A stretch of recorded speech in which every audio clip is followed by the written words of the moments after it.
2017 সালের কোনো একদিনে বাংলাদেশের সামরিক গোয়েন্দা সংস্থা ডিজিএফআই এর কিছু লোক ইসলামী ব্যাংকে প্রবেশ করে ইসলামী ব্যাংকের তৎকালীন ব্যবস্থাপনা পরিচালককে বলা হয় যে আপনাকে রিজাইন দিতে হবে, অস্ত্রের মুখে আপনাকে রিজাইন দিতে হবে, আর যদি আপনি রিজাইন না দেন তাহলে আপনাকে গুম করে ফেলা হবে। তারপর তিনি ভয়ে রিজাইন লেটারে সই করে দেন এবং সই করার পরে বাংলাদেশের সবচেয়ে বড় ব্যাংক, সবচেয়ে সমৃদ্ধশালী ব্যাংক, যেই ব্যাংকটা টাকা পয়সা সোনাদানায় ভরা ছিল, সেই ব্যাংকটা চলে যায় অ্যাসালমের দখলে। এবং অ্যাসালম কিছু পরিচালক নিয়োগ দেন যারা তার পক্ষের লোক। তার ভিতরে একজন হচ্ছেন এই বর্তমান রাষ্ট্রপতি চুপ্পু। হ্যাঁ, বিশেষ করে হাসিনা পালিয়ে যাওয়ার আগে থেকে কিন্তু ইসলামী ব্যাংক অর্থের অভাবে ঢুকতেছিল। তারা আমানতকারীদের পয়সা দিতে পারতেছিল না, এত খারাপ অবস্থা। অনেক টাকা লুট করা হচ্ছে ইসলামী ব্যাংক থেকে।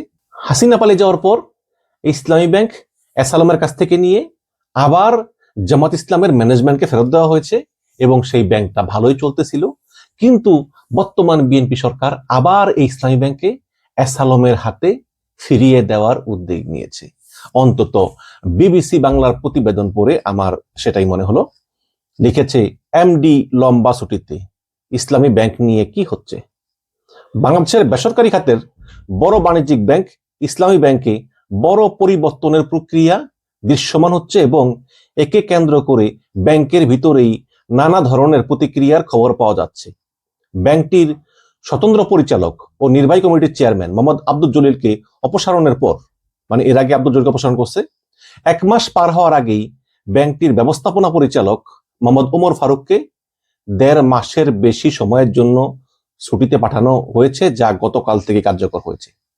এদিকে সংসদে সম্প্রতি ব্যাংক রেজুলেশন অ্যাক্ট 2026 পাস হওয়ার পর ব্যাংকগুলোর আগের মালিকদের ব্যাংকের নিয়ন্ত্রণ ফিরে পাওয়ার সুযোগ তৈরি হয়েছে বলে মনে করছেন বিশ্লেষকরা। তাদের ধারণা, ইসলামী ব্যাংকেও আলোচিত শিল্পগোষ্ঠী অ্যাসালম গ্রুপের নিয়ন্ত্রণ পূর্ণ প্রতিষ্ঠার প্রক্রিয়া শুরু হয়েছে এবং তারই অংশ হিসাবে অন্তর্বর্তীকালীন সরকারের সময় নিয়োগ পাওয়া চেয়ারম্যান এবং এমডিকে সরিয়ে দেওয়া হচ্ছে। আওয়ামী লীগের আমলে আলোচিত ব্যবসায়ী মোহাম্মদ সাইফুল আলম ওরফে অ্যাসালম এবং তার পরিবারের সদস্যরাই ইসলামী ব্যাংকের 82% শেয়ারের মালিক ছিলেন। 2005 সালে কেন্দ্রীয় ব্যাংকের তখনকার গভর্নর জানিয়েছিলেন যে ইসলামী ব্যাংকের ক্ষেত্রে অ্যাসালম গ্রুপের 12 থেকে 15,000 কোটি টাকার শেয়ার জব্দ করা হয়েছে। মানে এটা করেছিল ইউনূস সরকারের গভর্নর আহসান মনসুর। কেন্দ্রীয় ব্যাংক অবশ্য বলেছে যে ইসলামী ব্যাংকের যেসব পরিবর্তন হচ্ছে এগুলো নাকি স্বাভাবিকভাবেই হচ্ছে।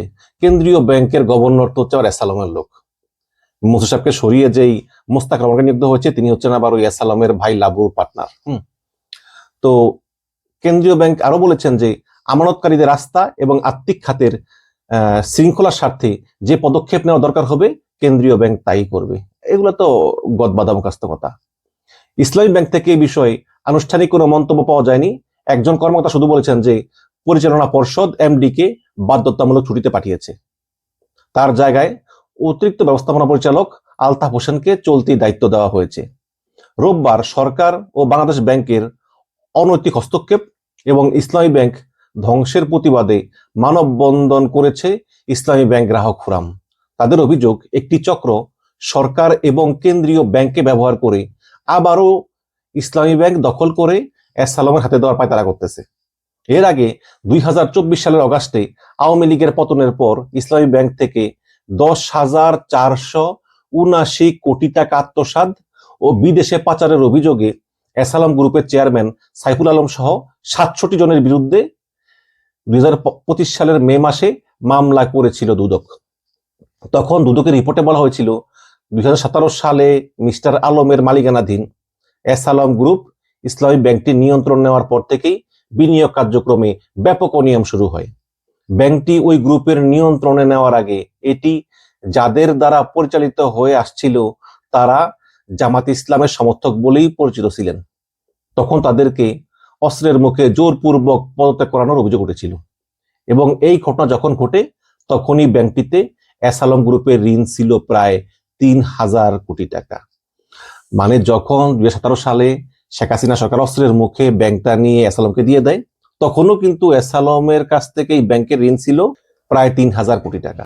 পরে ব্যাংকটি নিয়ন্ত্রণ নিয়ে দ্রুত সময়ের মধ্যেই ব্যাংকের বিভিন্ন স্তরের কর্মকর্তা পরিবর্তন করে নিজেদের লোকজনকে নিয়োগ দেয় তারা।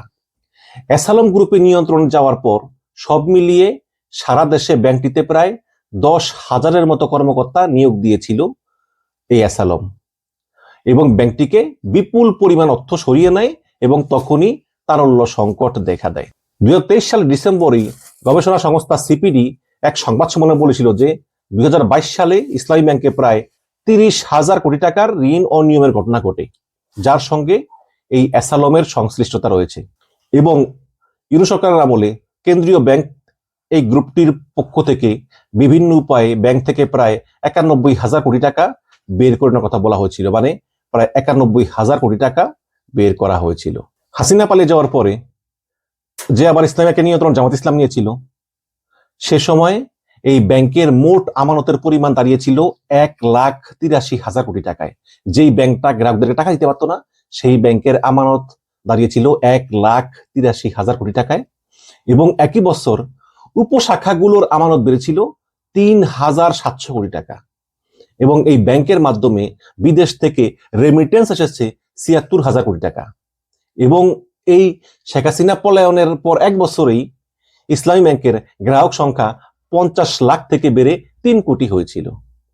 এখন সেই ব্যাংক, দক্ষিণ এশিয়ার অন্যতম বড় ব্যাংক, সেই ব্যাংকে আবার এসালমের হাতে তুলে দিয়ে এই ইসলামী ব্যাংকটাকে আবার ধ্বংস করার পায় তারা করতেছে এই আমির খসরু মাহমুদ চৌধুরীর গ্যাংরা। এখন জামাতের আমির প্রতিবাদ করেছে, বাট প্রতিরোধ করতে পারবে যায় না। বাট এই আর্থিক খাতগুলোকে, এই এসালমের যে 5টা ব্যাংক এবং ওই নাসার ওই নজরুলের একটা ব্যাংক, এগুলো সব আবার ওদের হাতে তুলে দেওয়া হবে লুটপাটের সুযোগ করে দেওয়ার জন্য। কিছু করার নেই। ধন্যবাদ।